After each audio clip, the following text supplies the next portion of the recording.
एक लड़की थी, बहुत ही खूबसूरत। जितनी वो सुंदर थी उतनी ही ईमानदार। ना किसी से झूठ बोलना, ना फालतू की बातें करना, बस अपने काम से काम। उसी क्लास में एक लड़का था। वो मन ही मन उससे प्यार करता था। लड़का अक्सर उसके छोटे मोटे काम कर दिया करता था। बदले में जब लड़की मुस्कुराकर उसे थैंक यू कहती थी तो लड़के की खुशी की सीमा नहीं रहती थी। एक बार की बात है, दोनों लोग साथ साथ घर जा रहे थे। तभी जोरदार बारिश होने लगी। दोनों ने एक पेड़ के नीचे शरण ली। पेड़ बहुत छोटा था, बूंद छन छन कर उससे नीचे आ रही थी। ऐसे में बारिश से बचने के लिए दोनों एक दूसरे के बेहद करीब आ गए। लड़की को इतने करीब पाकर लड़का अपने जज्बातों पर काबू न कर सका। उसने लड़की को प्रपोज कर दिया।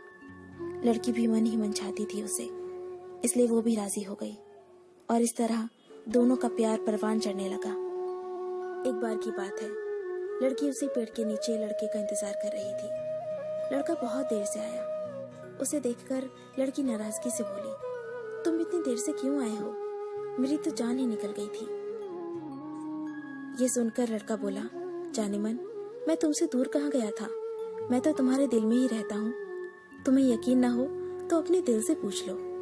लड़के की इस प्यारी सी बात को सुनकर लड़की अपना सारा गुस्सा भूल गई और वो दौड़कर लड़के से लिपट गई। एक दिन दोनों उसी पेड़ के नीचे बैठे बातें कर रहे थे। लड़की पेड़ के सहारे बैठी थी और लड़का उसकी गोद में सर रखकर लेटा हुआ था। तभी लड़की बोली, जानू, अब तुम्हारी जुदाई मुझसे बर्दाश्त नहीं होती। तुम्हारे बिना एक पल भी मुझे 100 साल के बराबर लगता है।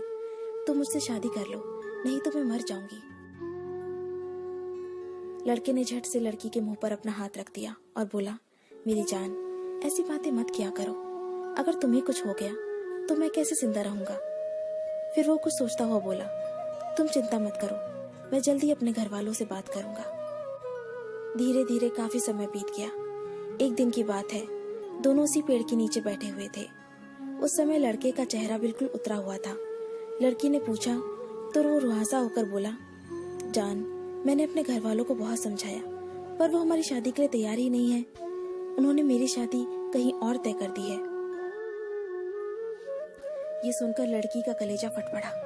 उसका मन हुआ कि वो जोर जोर से रोए, लेकिन उसने अपने जज्बात पर काबू पा लिया और बोली, मैं तुमसे सच्चा प्यार करती हूँ।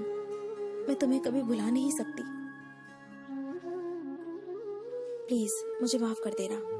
लड़का धीरे से बोला, वैसे अगर तुम चाहो तो हम हमेशा अच्छे दोस्त बनकर रह सकते हैं। लड़की ये सुनकर जोर जोर से रोने लगी। लड़के ने उसे समझाया और फिर दोनों रोते रोते अपने अपने घर चले गए। देखते ही देखते लड़के की शादी का दिन आ गया। लड़के को यकीन था कि उसकी शादी में उसकी दोस्त जरूर आएगी, पर ऐसा हुआ नहीं। हाँ, लड़की का भेजा हुआ एक गिफ्ट पैक जरूर मिला। लड़के ने कांपते हाथों से उसे खोला और उसे देखते ही बेहोश हो गया। गिफ्ट पैक में और कुछ नहीं, खून से लथपथ लड़की का दिल रखा हुआ था और साथ ही में थी एक चिट्ठी जिसमें लिखा हुआ था, अरे पागल, अपना दिल तो ले जा, वरना अपनी पत्नी को क्या देगा। दोस्तों, किसी के लिए मोहब्बत टाइम पास होती है और किसी के लिए जिंदगी से बढ़कर। अगर किसी से मोहब्बत करना तो उसे ताउम्र निभाना भी, वरना क्या पता आपका हाल भी ऐसा ही हो जाए जो उस दिन के बाद नहीं जी सका, नहीं मर सका। उसकी सारी जिंदगी पछतावे और अफसोस में घुट घुट कर कटती रही। अगर आपको ये स्टोरी पसंद आई तो इसे लाइक जरूर कीजिए और इसे अपने दोस्तों के साथ शेयर कीजिए। अगर आपको हमारा चैनल पसंद आए तो इसे सब्सक्राइब कर लीजिए। मैं आपको मिलती हूँ अपने अगले वीडियो में। तब तक के लिए अपना अपने लव्ड वंस का ध्यान रखिए। Bye, take care.